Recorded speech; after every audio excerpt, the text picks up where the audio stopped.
சென்னை பழவந்தாங்கல் ரயில் நிலையத்தில் பெண் காவலருக்கு பாலியல் துன்புறுத்தல் அளித்த விவகாரத்தின் எதிரொலியாக மின்சார ரயில் வழித்தடங்களில் இரவு நேரங்களில் கூடுதல் போலீஸ் பாதுகாப்பு வழங்க நடவடிக்கை மேற்கொள்ளப்பட்டுள்ளது.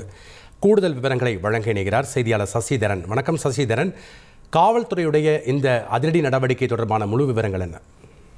சமீப காலமாக ரயில் நிலையங்களிலும் மற்றும் ரயிலில் பணிபுரியும் பெண்கள் மீதான பாலியல் வன்கொடுமை சம்பவங்கள் அதிகரித்து வரக்கூடிய நிலையில ரயில் நிலையங்களில் பாதுகாப்பை பலப்படுத்த சென்னை காவல்துறை அதிரடி நடவடிக்கைகளை மேற்கொள்ள வருகிறது. இந்த நிலையில ரயில்வே துறையும் ரயில்வே பாதுகாப்பு படை மற்றும் அரசு இருப்பு பாதை ரயில்வே போலீசார் இணைந்து இரவு 10 மணி முதல் 12 மணி வரை ரயில் நிலையத்தில் பணிபுரியும் நபர்களுக்கு கூடுதலாக ரயில்வே போலீசார் சார்பில் பாதுகாப்பு ஆனது பலப்படுத்தப்பட்டிருக்கிறது. பெண்கள் மட்டும் பயணம் செய்யும் பெட்டிகளில் பாதுகாப்பு அதிகப்படுத்தியும் மின்சார ரயில் வழித்தடங்களில் அனைத்து நிலையங்களிலும் பிளாட்பாரங்களில் போலீசார் பாதுகாப்பு பணியில் ஈடுபட உத்தரவு பிறப்பித்திருப்பதாக தகவல் வெளியாகி இருக்கிறது.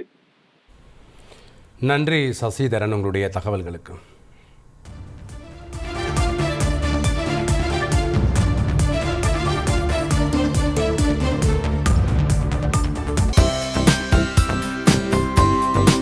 தந்தி டிவியை உங்கள் கேபிள் டிவி ஆபரேட்டரிடம் இலவசமாக கேட்டு பெறுங்கள்.